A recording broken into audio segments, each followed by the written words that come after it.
Moi, il y a un point, là, j'ai plein de choses à vous dire, évidemment, puis je vais encore manquer de temps.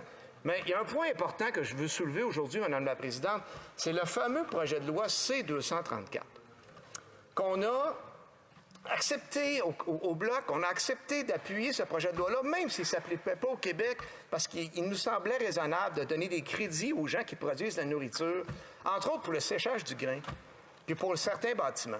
Ce projet de loi-là, Madame la Présidente, il est revenu du Sénat au début du mois de janvier. C'est le premier discours que j'ai fait en 2024. C'était sur C-234. Où on disait, bien, regarde, il est revenu modifié. On pense que la meilleure façon, plutôt que de le retourner au Sénat, puis qu'il revienne, ou qu'il ne revienne pas, ou qu'il soit jamais là-bas, puis qu'on n'ait pas aucun gain, on a dit, bien, regarde, il y a quelque chose là pour les producteurs de grains, on peut leur attribuer le crédit sur le séchage du grain, faisons-le. Faisons-le.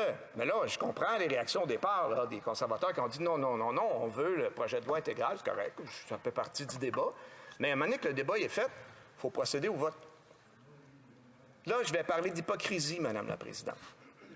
Parce que ce qu'on voit présentement, là, on est au mois de juin, là, on achève la session parlementaire, on n'a toujours pas voté 234. Je vous l'ai dit tantôt, c'est le premier discours que j'ai fait au début du mois de janvier.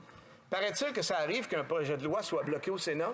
Mais je ne pense pas que ce soit coutume à la Chambre des communes. Alors, comment faire pour bloquer un projet de loi? Facile. À chaque fois que le gouvernement veut le ramener à l'ordre du jour, on met des orateurs pour on remplit l'heure pour ne pas que le débat tombe. Comme ça, on ne vote jamais le projet de loi. Mais là, vous allez vous demander, mais quel peut bien être l'intérêt des conservateurs de ne pas voter leur propre projet de loi? C'est parce qu'ils font du millage politique dessus, Madame la Présidente. Ils nous en parlent au moins 12 fois par jour. Ça leur permet de traiter le gouvernement d'incompétent, puis de pas équitable, puis des méchants. Mais alors qu'eux pourraient procéder au vote maintenant, puis donner le crédit pour les producteurs de grains l'automne prochain. J'espère, Madame la Présidente, qu'il y a des producteurs agricoles qui écoutent présentement, puis qui réalisent que leurs députés conservateurs travaillent pour leur élection à eux et non pas pour le bien de nos producteurs agricoles. Moi, c'est quelque chose qui vient me chercher profondément, Madame la Présidente. J'en tremble. Comment que ça me trouble de voir des élus qui travaillent pour faire du mélange politique, puis des clips dans les réseaux sociaux, puis lancer des campagnes de financement, puis qui ramassent de l'argent parce que les gens qui donnent de l'argent n'ont pas l'information complète. L'information complète, je viens de la donner. Ces gens-là, Madame la Présidente, qui crient haut et fort, taxe carbone, ils bloquent actuellement le projet de loi C-234. Fait qu'on repassera pour l'intégrité, puis on repassera pour les intentions nobles d'aider nos producteurs agricoles.